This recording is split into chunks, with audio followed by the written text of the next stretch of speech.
নমস্কার বন্ধুরা, ঝুমুর ফুড ব্লগে আপনাদের স্বাগত।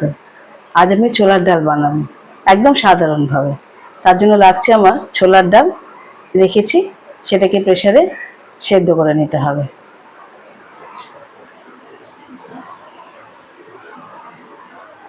ছোলার ডাল সেদ্ধ হয়ে গিয়েছে। এখন আমি কড়াইতে সর্ষের তেল দিয়ে দিচ্ছি।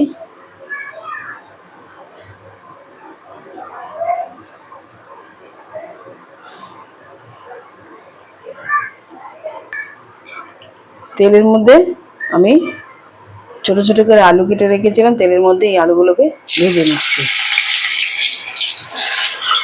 আলুগুলো ভেজে নিয়েছি, ভেজে তুলে নিচ্ছি। এই তেলেই আমি পাঁচফোড়ন দেবো। পাঁচফোড়ন দিলাম, লঙ্কা শুকনো লঙ্কা দিলাম, তেজপাতা দিলাম,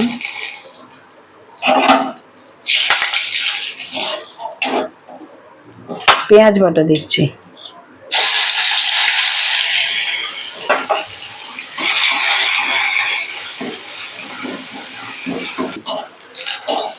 পেঁয়াজটা একটুখানি হালকা মতন ভাজা ভাজা হয়ে এলে আমি তাতে দিয়ে দিচ্ছি আদা। আমি ঘষে নিয়েছি, আদা ঘষে নিয়েছি, কাঁচা হলুদ ঘষে নিয়েছি। আমি রান্নায় কাঁচা হলুদটা ব্যবহার করি। আদাটা দিয়ে দিচ্ছি, কাঁচা হলুদ দিয়ে দিচ্ছি,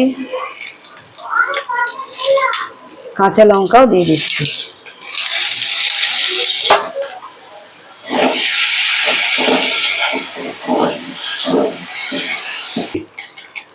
এবার আমি একটু হিং দেব।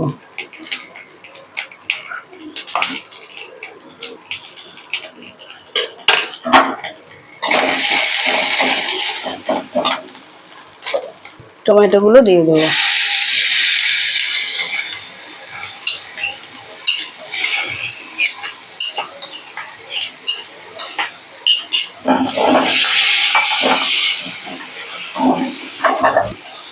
নুন দিলাম,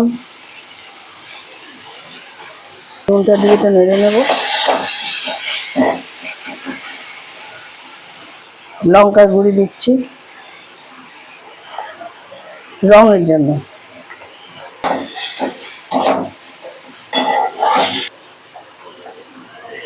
বন্ধুরা, রান্নায় বাতাসা দিলাম, অল্প সামান্য জল দিয়ে দিচ্ছি। ডাল সেদ্ধ করার উপরে যে জল ছিল সেই জলটা দিয়ে দিচ্ছি, দিয়ে চাপা দিয়ে রাখবো। মশলাটা একটু কষো।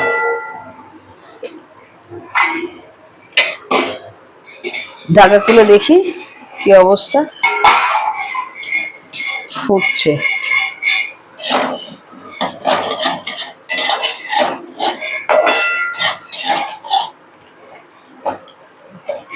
আমি এই সময়তে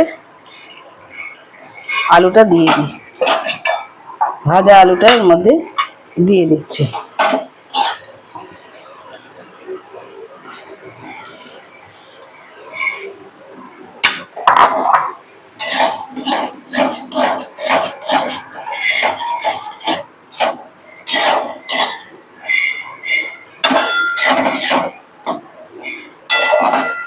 ভালো করে দেখি, হ্যাঁ হয়ে গিয়েছে। এবার আমি ডালটা ঢেলে দিই। এবারে আমি ডালটা ঢেলে দিলাম, সিদ্ধ করা ডালটা।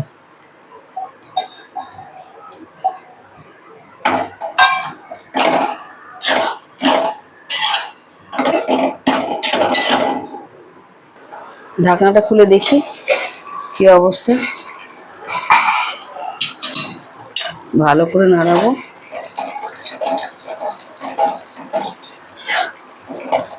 ভালো করে নাড়িয়ে একটু দেবো ঘি, গরম মশলা। অল্প করে ঘি দিই, আর দিই গরম মশলা।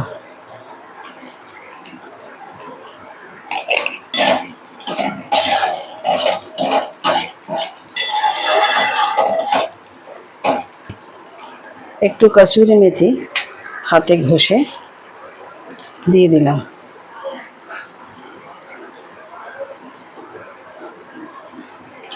কয়েকটা দিয়ে দিলাম।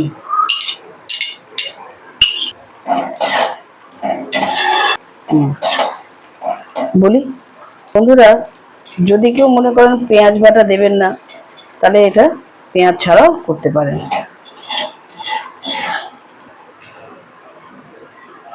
বন্ধুরা, ছোলার ডাল রেডি।